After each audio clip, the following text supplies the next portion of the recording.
see a flashing wireless signal? Great. That means you can still access systems. Go ahead and patch me into their feed. Once you restore the server, I'll connect your Animus workstation back to Helix. In theory, if you align the beams to segments of the core, it should solve the problem. But here's where it gets tricky. You have to move the circles in such a way that each segment is powered by a beam. The keyword here is each. One beam and one beam only per core segment, okay? Once everything is lit up properly, the system will reboot. Got it? Give it a shot.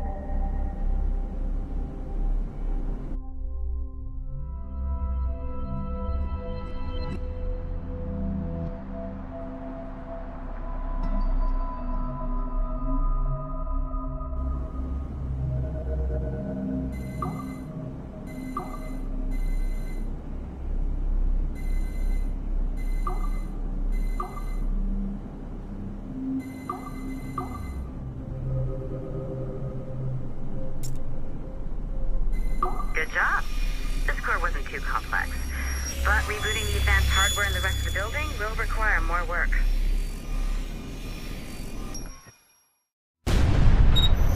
The assassins would have you believe that Al-Mualim was a great mentor who became corrupted with greed, and that he schemed with the Templars to acquire an apple of Eden. I see instead a shrewd and cunning leader, a man who used his best assassin, Altair ibn Lahad, to eliminate his conspirators in order to keep the apple for himself, so that he could use it to enforce world peace. While it must be stated unequivocally that Al-Mualim was not a Templar, it is interesting to me that his vision of peace was more in line with Templar philosophy than assassin. In the past, both sides had the same goal, that of peace. Our only difference was how we chose to achieve it. Had Al-Mualim not been killed by Altair and allowed to carry out his plan, perhaps we would not be fighting now. It was only after Altair reformed the Brotherhood with its new ideals of free will that the conflict truly escalated and spread across the planet. For if the so-called wise man of the mountain can see things from our point of view, surely the same can be said for other assassins.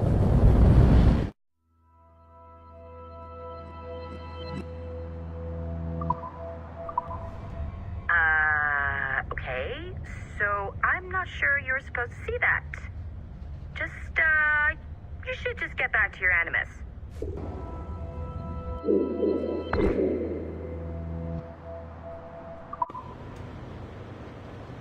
Why is this virus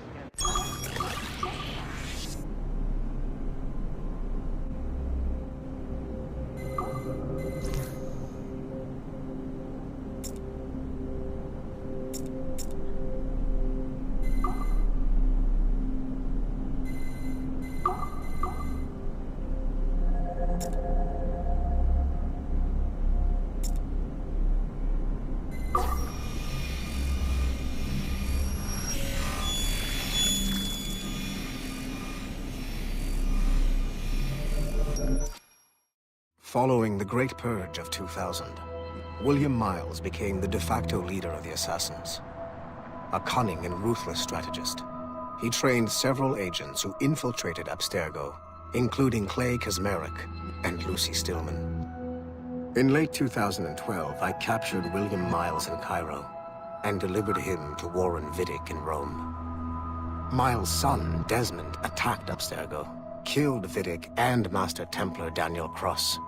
He fled to a First Civilization temple in New York.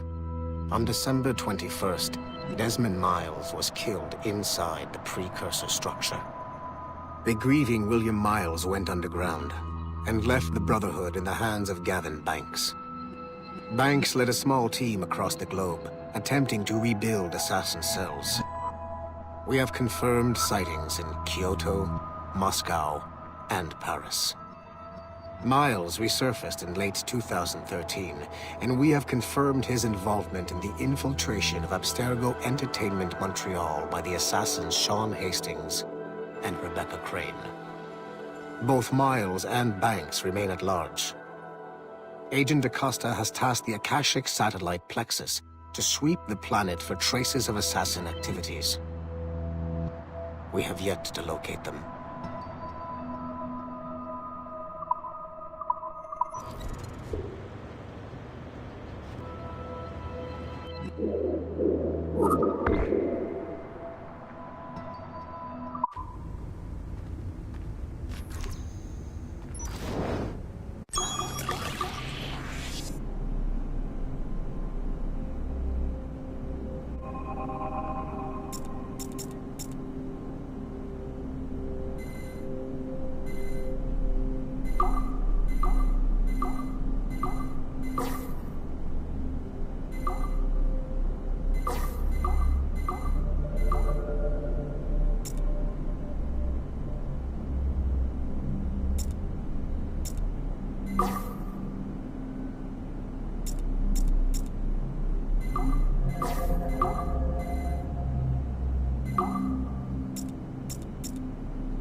Okay.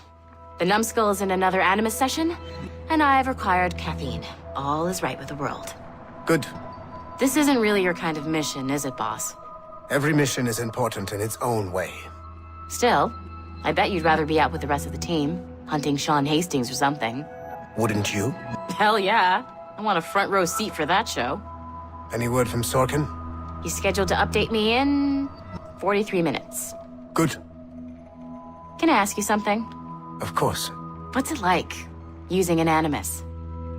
I went through the Animi training program. It felt like the drills we used to do in the UT Jaeger. You never use a normal Animus like this one? To relive your own genetic history? Only once. Really? Who were you? I was a young man. On the Viking raid on Lindsey Farn. 793, northeastern coast of England. Sorry, history nerd.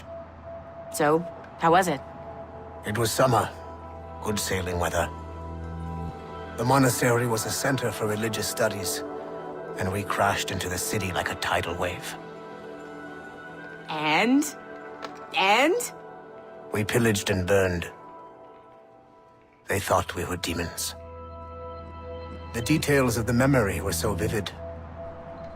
I lost myself in the bloodlust. I defeated a Saxon, a great warrior, but did not want to kill him. I invited him to join our clan. Ah, Norse adoption rituals. The chance to sail the world with the Vikings. Yes. A chance to see the world as it really is. What happened then?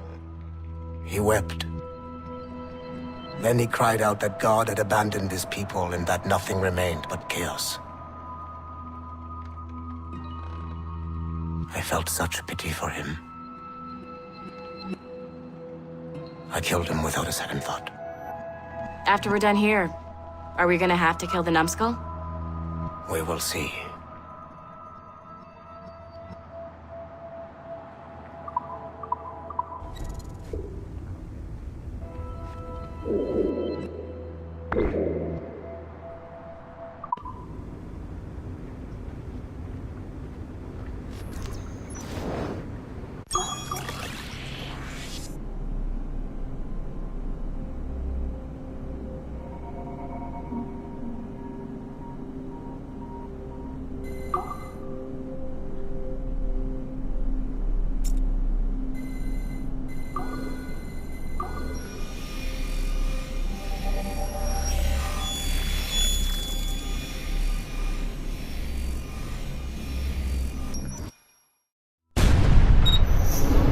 Haytham Kenway remains a controversial figure for me.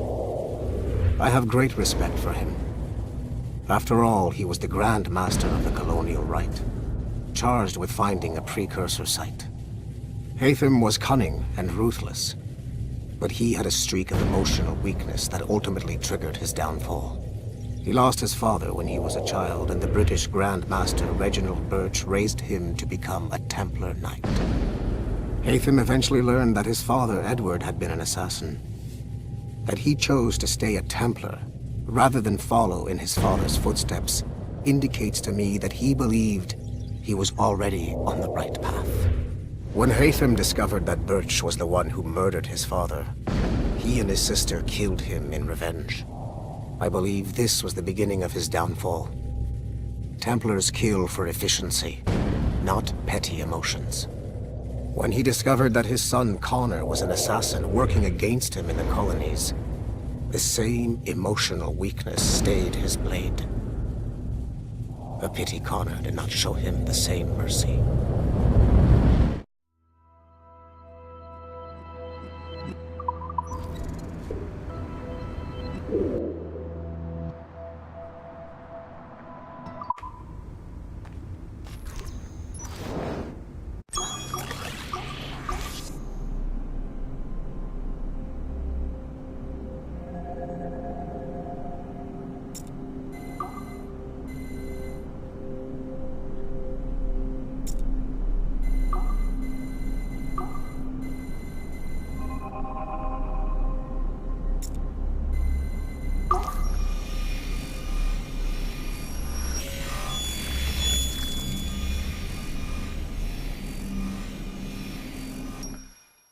Hey, boss. Calling from Germany?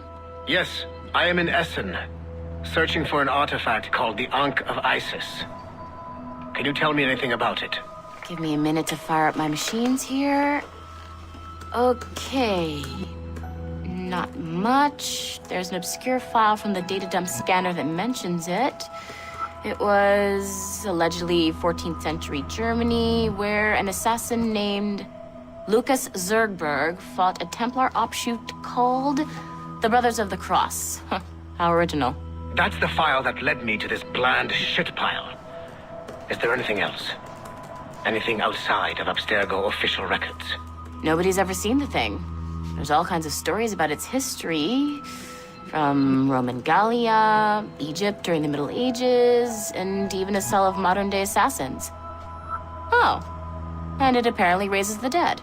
Is there any evidence to support this? None at all. You know what I think? I think this is bullshit the assassins are spreading around so that people like us waste our valuable time sniffing after it. Smells like a trap. Agreed. Keep an eye out for new information about the Ankh. While it may not lead to an artifact, we may be able to follow the data back to some assassins. You got it, boss. Where are you off to next? Cuba. I'm going to excavate the observatory.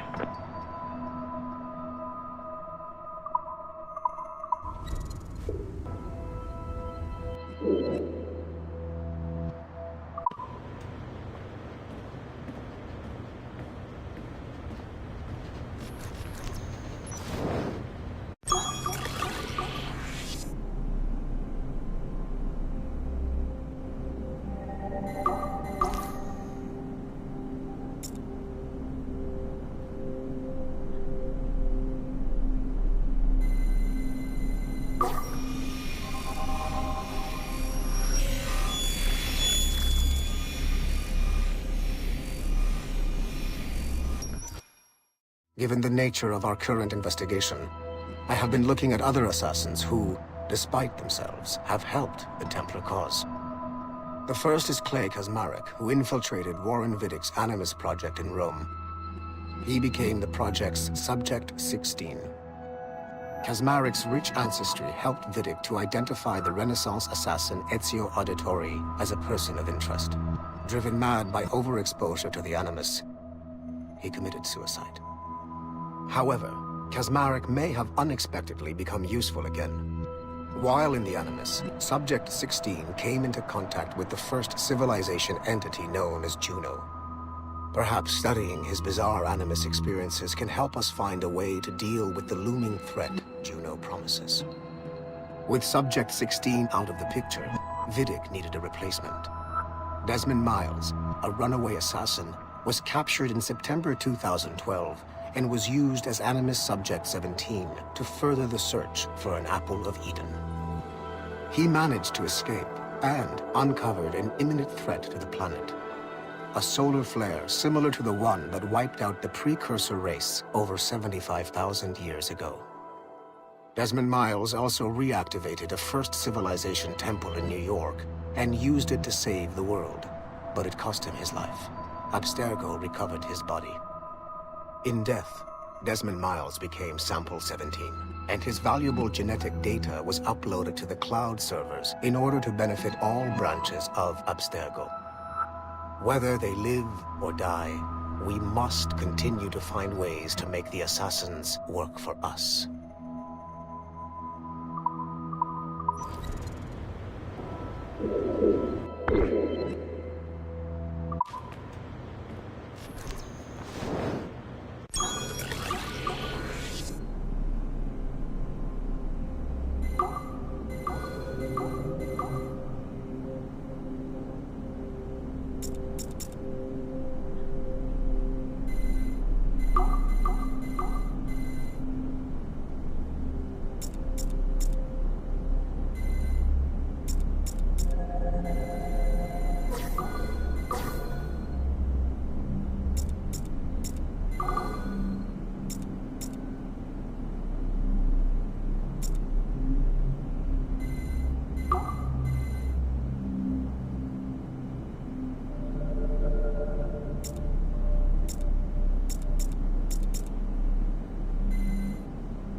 It is 4:26 on December 13, 2012.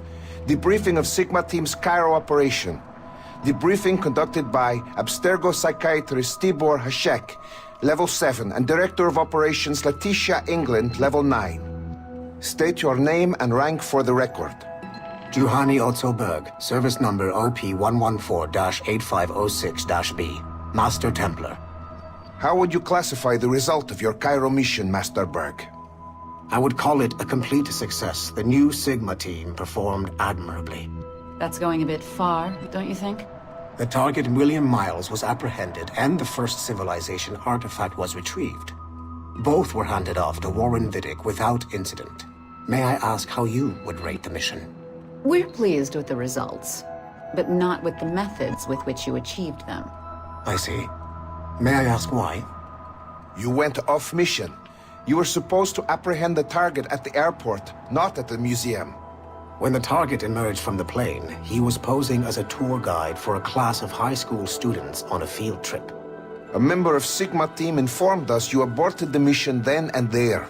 I will not deny this, but tell me, who talked? I cannot reveal that. No matter, I will find out on my own. Back to business. The target was very smart, but also very sloppy. Explain. The target possessed advanced counter-surveillance techniques, but lacked the skill to implement them properly. The target was trained as an assassin since birth. I am aware. However, it has been many years since he was an active field agent. He must have been very desperate to go himself, as these days he is more of a talker, a puppet master. And what are you? A predator. A predator who defied orders because of the presence of some schoolgirls. I prefer to think of myself as one who can choose the most opportune time to strike. The last time I followed orders to the letter was in Florence. That did not end well for anyone. Was it that? Or did the students perhaps remind you of your daughter? I separate my work and personal life completely. Your daughter's recovery has been remarkable.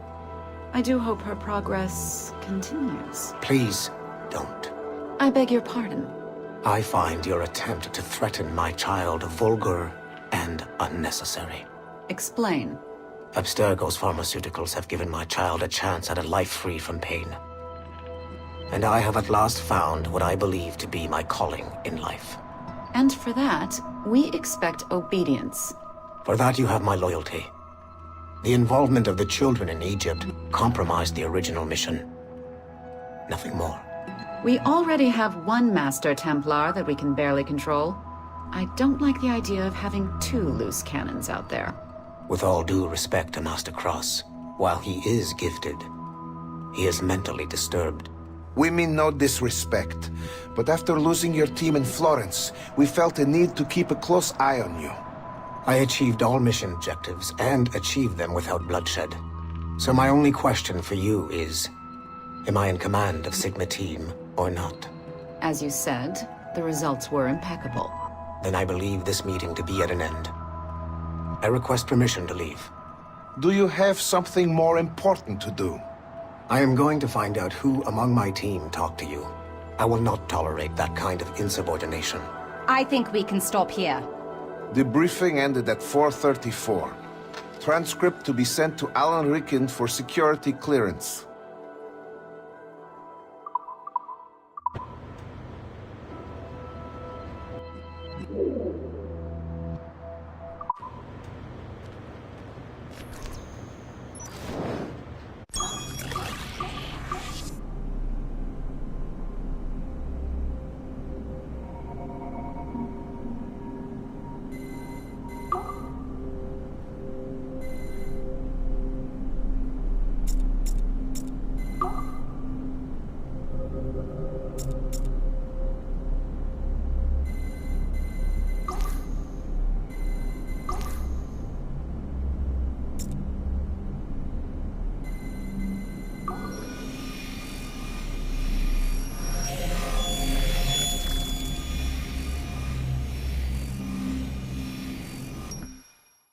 Speak. Why has Violet DaCosta been removed from Sigma Team?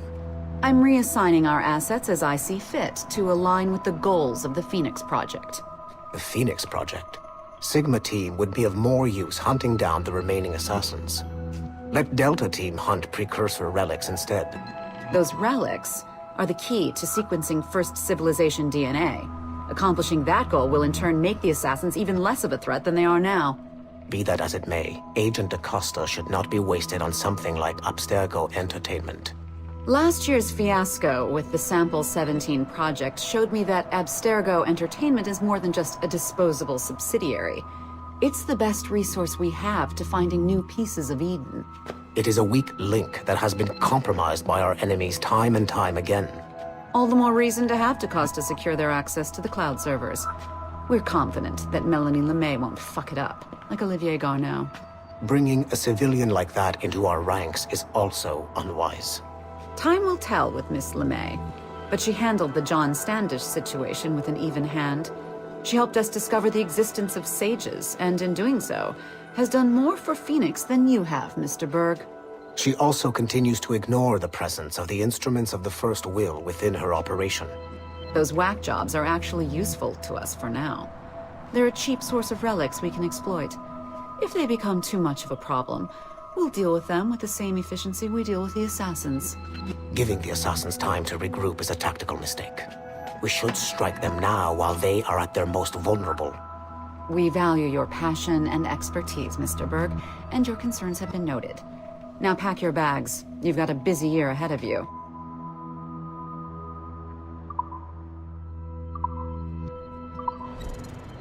I don't get it. It's like this.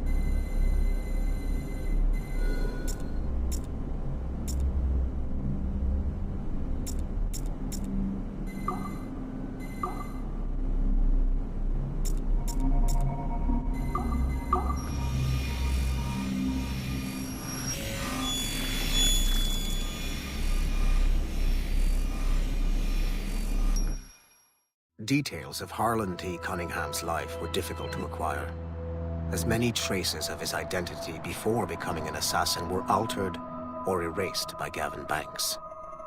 It is only thanks to Agent DaCosta's remarkable skills that we are able to piece together this profile. Cunningham was outed as homosexual in high school, which unfortunately ruined a promising wrestling career. He left Texas as quickly as he could, and fled to Europe. Cunningham was recruited by the Brotherhood in Florence, Italy, under the leadership of assassin veteran Adriano Maestranzi. Sigma Team attacked the Florence hideout in 2012, but Maestranzi detonated a bomb. 3 assassins were killed before the explosion, but Sigma Team was annihilated in the process. Cunningham and I were the only survivors. Cunningham was last sighted in Rotterdam, alongside Arend Schutt, a former mixed martial arts champion who also suffered a career backlash when he came out as homosexual. It is clear that Cunningham is mentoring Schutt in the ways of the Brotherhood. Although physically gifted and extremely dangerous, Schutt is a poor choice as an assassin. He is incapable of keeping a low profile and will compromise the Brotherhood despite himself. Recently, Cunningham stole a piece of Eden from an Abstergo facility in Rotterdam. During the operation, Schutt was charged to attack Abstergo employees throughout the city to draw attention away from his mentor. Although Sigma Team managed to reclaim the item, both Cunningham and Schutt escaped. I will not allow Cunningham to get away from me a third time.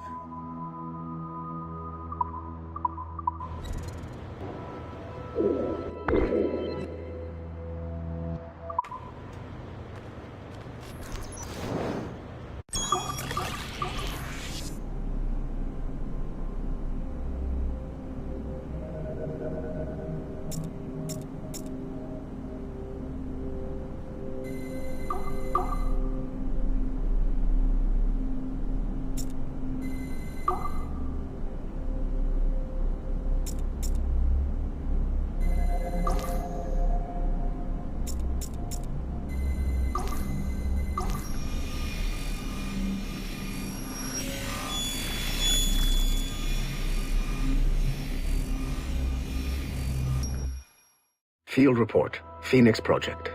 November 1st, 2013. Agent DaCosta alerted me to a possible lead on the Koh-i-Noor diamond. A replica can be found among the crown jewels of England. However, the true diamond is a powerful piece of Eden and has been lost for centuries. Jot Sura is a programmer at Mysore Tech, a company working with Abstergo Entertainment to release a variant of the Animus headset to Asia, called the Brahmin device. He's been associating with Siobhan Dami, the sister of Jadseep Dami, a known assassin.